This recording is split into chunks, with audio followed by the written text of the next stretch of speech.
I just want to say this right off the top. I love Christmas. I loved it when I was a kid. I love it now. I like to celebrate it as its own season. I won't put up a Christmas decoration. I won't listen to a Christmas song. I won't talk about Christmas until the day after Thanksgiving. But from the day after Thanksgiving on, I'm all about Christmas. In fact, when I was a kid, I didn't mark it so much by the Thanksgiving holiday, but by the arrival of a near sacred document that came in our mailbox. It was the Sears and Roebuck Christmas catalog.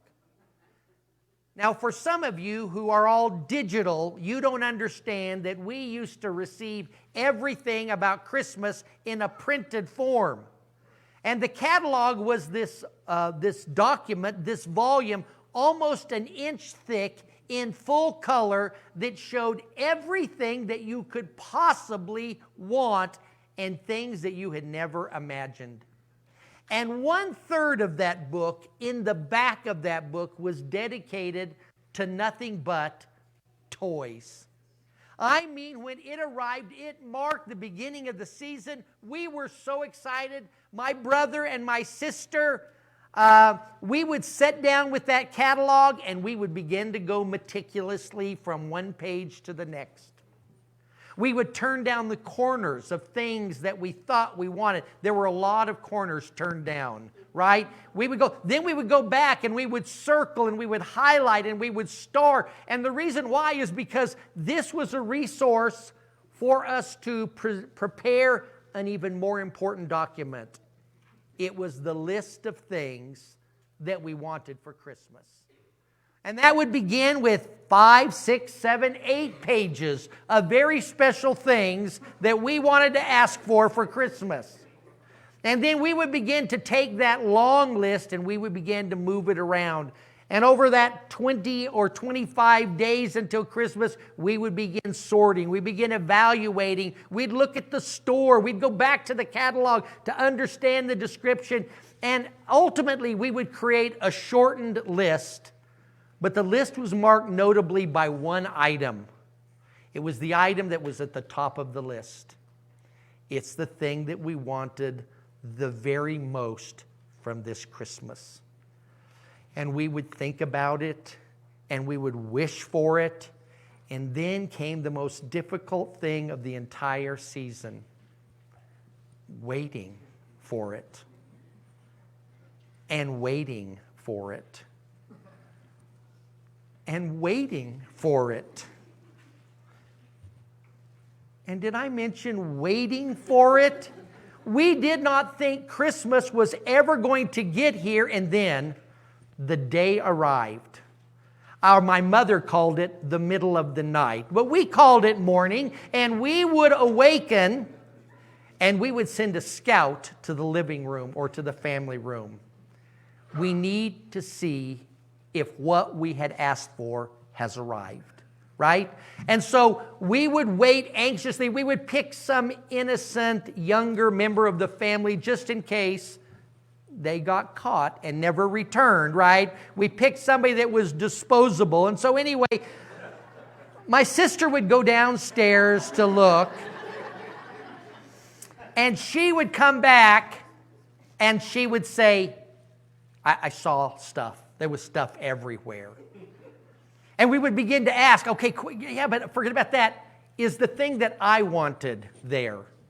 I don't know. It was dark. I think I saw something that looked like a bike. No, it wouldn't have been a bike. And we would go through this regimen. Finally, we would build the courage to go in and wake our parents and say, now is the time. And we would race down there. And maybe it was an item that was already laid out by the tree. Maybe it was something in a box that we had been waiting for because our name was on that box. We'd been waiting for it. We'd been anticipating. I mean, we were really optimistic, but we were crossing our fingers. And then there, with angelic light, the rest of the room was a blur, was that thing that we had been wanting and wishing and waiting for. I probably ended every Christmas day with this thought: this is the best Christmas ever. And this is the best gift I've ever gotten. Now, I can tell you, perhaps it has to do with my age, but it is hard for me to remember all of those things. There's a few things that stick out in my mind, but I thought, why was it on that occasion the very best gift ever? Could it be that it was because it's the thing that I had wished for and waited for and wanted so bad? Was it something maybe a little bit later in life that's something that I really, really needed and hadn't even thought about? Was it something that was unexpected? Was it something that was valuable in a monetary sense? Or perhaps it was something that was valuable in a sentimental sense. It was something that meant something to me.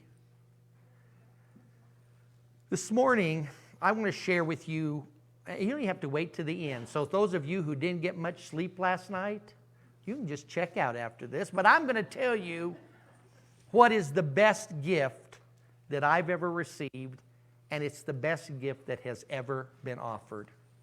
Simply put, it's Jesus.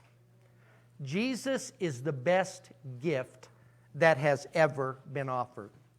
But he did not come without there being some wanting and some wishing and some waiting. Let me just take your minds back, not necessarily in the biblical text, but I will to a specific text, and that is in Genesis chapter 3 and verse 16. In a nutshell, here's what's happened. God has created a perfect world. He's put a man and a woman, Adam and Eve, there in the garden, and they have at their disposal everything they could ever want. But they are not satisfied with having everything. They want more. They eat from a tree that God had told them not to eat from, and they lose everything. It is perhaps the darkest day in all of human history, as everything went from perfect to broken. And on that day, every person that occupied the globe was separated from God by sin. It was a dark day. But even in the darkness, with consequences extended to not just Adam and Eve, but their children and their children's children and their children's children and all those that would follow, God gives a peek inside the box of the most or the best gift that has ever been given.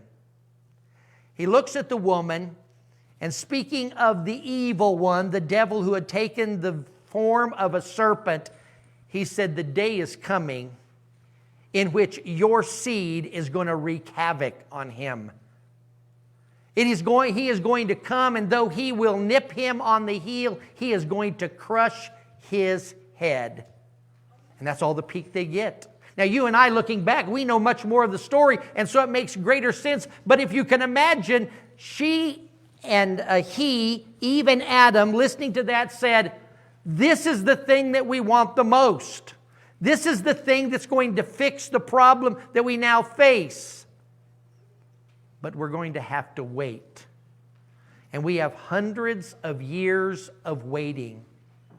And each year or each generation passes, God gives a greater peek inside this box. And for those who were the original recipients of it, for example, I think of Abraham. I always feel for Abraham. He didn't know he was a Bible character, right? Abraham was just a regular old guy, and God comes to him and he says, Abraham, he says, I've got a promise for you. He says, I am going to make you a great nation. And I'm going to give you a land to occupy. But here's the big promise. Through your seed, I am going to bless all of the nations, in all of the ages, and in all of the times.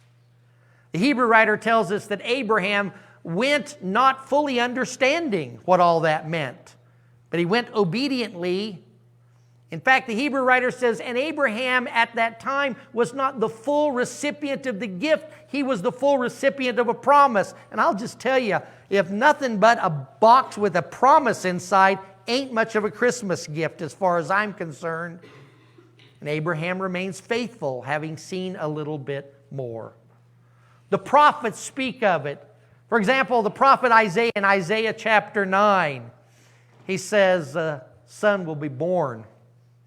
Child will be given. The nations or the governments will rest on his shoulders. He will be called Wonderful Counselor, Prince of Peace, Mighty God. All of a sudden, this story, this item, this thing, this one that's coming begins to become something that is with great anticipation. Finally, we move over to what we call the New Testament, and the waiting seems as if it is almost over. A doctor by the name of Luke records the event in which an angel appears to a virgin girl by the name of Mary. And he says, Mary, God's favor is coming upon you, for you have been selected to have a child, but not just any child. A child that is going to save the people. And Mary says, that's pretty unbelievable, because I haven't been with a man. I can't see or imagine how I can have a child. And he said, the Holy Spirit of God is going to come upon you, and it will be a miraculous gift that is coming. But even in that, there was waiting. Any mother who has seen that ultrasound picture and says, we're excited to announce that we're expecting, they know that there is still some waiting that is coming. And though we know that Mary was told a lot, I don't know about that Christmas song, Mary, Did You Know? Okay? But I can just tell you that mothers that know they're pregnant, know they're going to have a baby, and maybe even had babies before, they still don't understand everything that's coming. But this is what Mary did understand, that before this happened, there was going to be a waiting. And unlike any other child that there has ever been, a world waited with her. It waited for the thing that they had wanted, wished for, and waited for so very long. It was no ordinary child, no ordinary baby. It was, as Richard read for us just a moment ago, it was God in the flesh, a concept that blew the minds of even those who were looking forward to his appearing. That God would take the form of human flesh and that he would occupy that flesh and be offered for us. But then the day came. The Apostle Paul relays it in very simple terms. In Galatians chapter 4, verses 4 and 5, when the fullness or just the right time came, God sent forth his Son, born of a woman, born under the law, to redeem those that are under law, that we might have the adoption as sons. What a glorious day it was when God came in the flesh, in the person of Jesus. As I have gotten older, my wish list has changed. It's not reserved just for Christmas, and it is not with anticipation of something that will be found wrapped and bowed and placed under a tree. But what it is something that is, it's a little bit more. And my Christmas list or my wish list, I'm not going to share in detail, but I want to ask you this morning if you have that kind of a list. Maybe as you are looking at your life, you're saying, I need some health. I have struggled with this for so long. It is debilitating me. It is taking the life out of me. I am dying slowly, more so than I ever thought. Or maybe it isn't for you, but it's for somebody that's close to you. That the thing that you wish for today is not about packages and presents, but it's about the peace that comes that your family or your friends or your coworkers are well. Maybe it is that you have have been wishing for some type of provision. I don't mean prosperity. I'm not meaning that you need a bigger house or a fancier car or more money in the bank, but you'd say, I'd like to not worry so much about whether my pocketbook was empty, but are my children's belly empty because we're struggling to make ends meet. I'm wishing for something more than what seems to be a calamity on top of a calamity on top of a calamity. Maybe it is that you're one of those individuals who are alone even in a crowded room. The absence of real, true, and dear relationships in which you're saying, I am keeping it on the front, but inside I could not feel more empty. Maybe it is that you are single and have not yet found someone to spend your lifetime with. Maybe you're someone that thought you had found the person to spend your lifetime with. The problem was that their lifetime was shorter than your lifetime. And you feel the pangs of that loneliness. Maybe it is in some other relationship, just to have a relationship, a friend, someone to call on when you need them, to call on them when you don't need them, somebody that will call on you when they need somebody. Maybe it is that it is a wish list for strength, for comfort, for answers, for some relief, for some peace. Maybe it is that this morning you're just hoping for hope. Something that is not just wishing, but something that is a confident expectation of something that is substantive. Something that can provide the help for all of those things.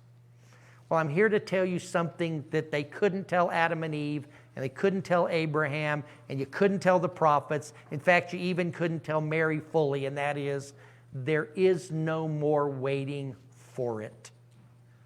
We are perched this morning on the stairs of our home, waiting for mom and dad to say, go, and find the thing that we all have been longing for, even if it's not the thing that we knew we were longing for.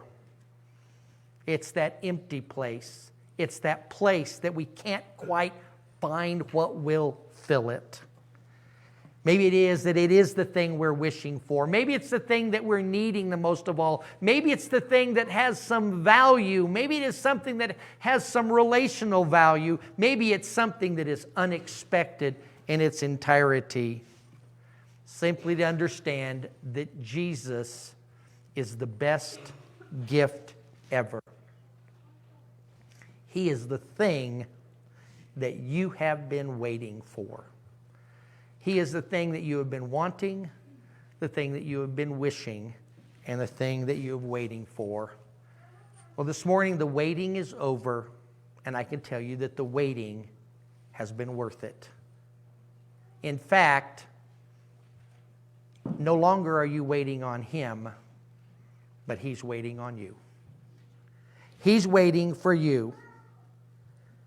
There are so many things in this life that are unsure, but this thing is sure, that the answers to the things that plague you in this life, and the things that plague all of us, if you will, beyond this life, that is the consequences for a life not lived the way it should be lived, are remedied by the person of Jesus.